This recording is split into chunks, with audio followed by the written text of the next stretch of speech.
What's up YouTube, Stipe here from Unique Chrysler, and today I am going to be doing a video on how to buy a Trackhawk. And the reason why I'm doing this video is because my highest viewed video is how to buy a Hellcat, and you guys showed me a lot of love on that video. So today I'm going to be doing a video on how to buy a Trackhawk. Obviously it's going to be a little bit different than the how to buy a Hellcat video, simply because the number one thing is it's a lot more expensive than a Hellcat. And I do have two Trackhawks here right now in front of me, one in black, one in white.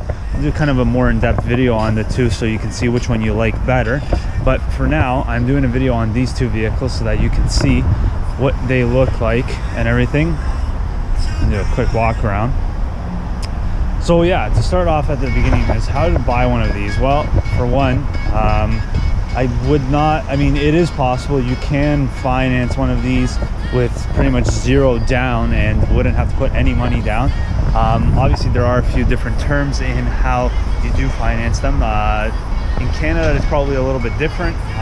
We can finance up to 96 months. I'm not sure how long you can in the US, but I mean, whether you lease it or finance it, you're looking at a very similar payment between the two. So payment wise, I mean, what you're looking at is probably, with zero down, you're probably looking at about like 1,400 bucks a month, or let's say $700 bi-weekly, whatever you'd like to go by. But you're looking somewhere in around a price range of that, and that's with zero down. Hence the reason for why I said you should probably put some money down. Now, having said that, I mean, you lease a Lamborghini or an Audi and they do rack up there into those kind of prices as well. Hence the reason for why I'm saying that it's actually not even that bad considering the vehicle that you're getting. I mean, probably from light to light, there's not really much vehicles that will beat you from light to light, maybe a Tesla. But I mean, other than that, you're not going to really run into any problems as far as when you want to race someone light to light. And it's an incredible vehicle. The SRT Grand Cherokees in general are incredible. And obviously now having that Hellcat engine with 707 horsepower makes it even more appealing. Now, one thing that I would like to mention about these two is they are obviously pretty similar on the exterior as the SRT with the 392. I do have a video which I will put at the end between the two differences between the two. And yeah, I mean, back to what I was saying on how to afford one of these. I mean, I think the best way to get into one of these is you need to definitely I would get some money, save up a little bit of money, put some money down towards this vehicle, because it is a high payment. If you do put down about, let's say, $20,000, your payment's going to probably go down about 200 bucks a month. That's on a finance, right? If you lease at $20,000, we'll actually probably put a big dent into it, and it will be better. Now, as far as leasing goes, I've given my opinion on this lease versus buy, and personally I would not lease any of the SRT products. Reason being is because, I don't know, leasing, it's an SRT. You're getting an SRT product because of the performance and all of that. You're probably going to want to do modifications, and when you lease a vehicle, you really can't do any modifications to it. And I know some people say, oh well, you can just put it back to the factory settings when you return it back, but they can check all of that now on the computer, and you could have a lot of problems and headaches down the road. And I know this simply because I am working at a dealership environment, and I do know, and I've heard many unique stories about what can go wrong when you do something like that. Hence the reason for why I'm telling you it's probably a better idea not to lease one of these if you are looking to buy an SRT product. Now, I know some people will go, well, they do depreciate and all that. Every car depreciates. No matter what car you're looking at, every car depreciates. The Jeep Wrangler is probably one of the best cars for holding its value. It depreciates. It doesn't matter. Every single vehicle depreciates. And one thing that I can tell you is that these are Grand Cherokees. The Grand Cherokees do hold their value pretty well, and from what I've seen, the SRT 392s are extremely well at holding their value. Hence the reason for why I would not concern myself so much with that and make my decision on whether these cars depreciate or not. If you're buying this vehicle, it's because you want it, you love it, it's incredible, and you're buying it for the power and the enjoyment of having one of these.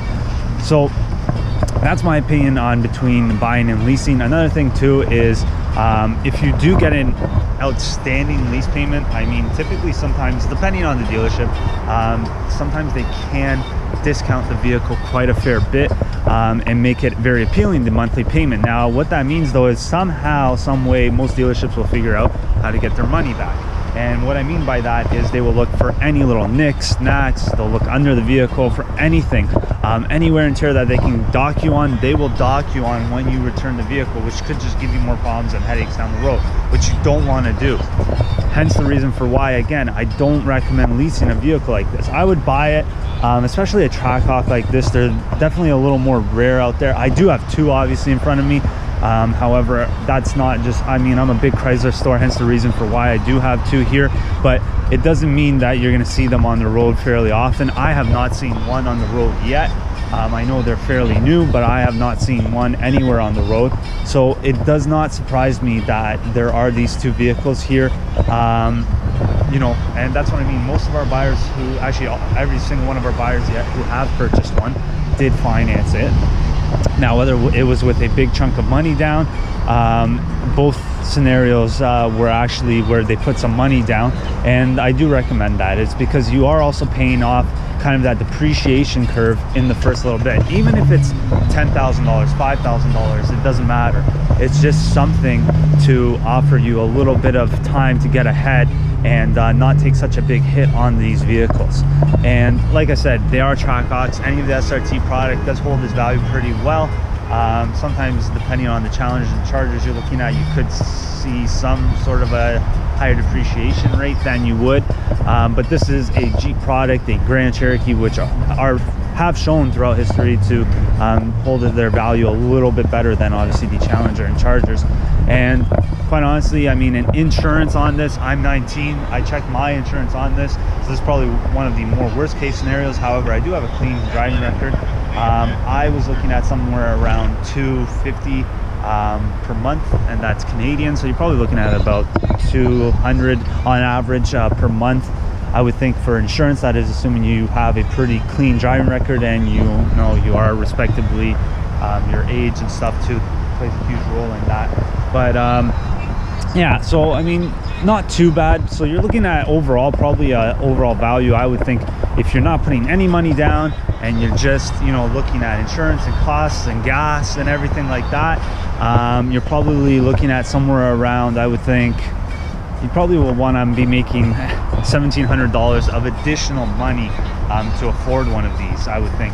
And that's pretty normal. Well, it's not normal because that's pretty high payment, but I mean, depending on your circumstances and your situation, maybe you just paid off your mortgage, you know, this isn't a bad way to go, definitely. And these are definitely very interesting vehicles to have. They're actually not even interesting, they're incredible vehicles to have. I've personally been driven in one. I've driven them around a lot as well, and they are incredible. They sound definitely quite a bit different, and I will put that video where I do compare the SRT and the Trackhawk.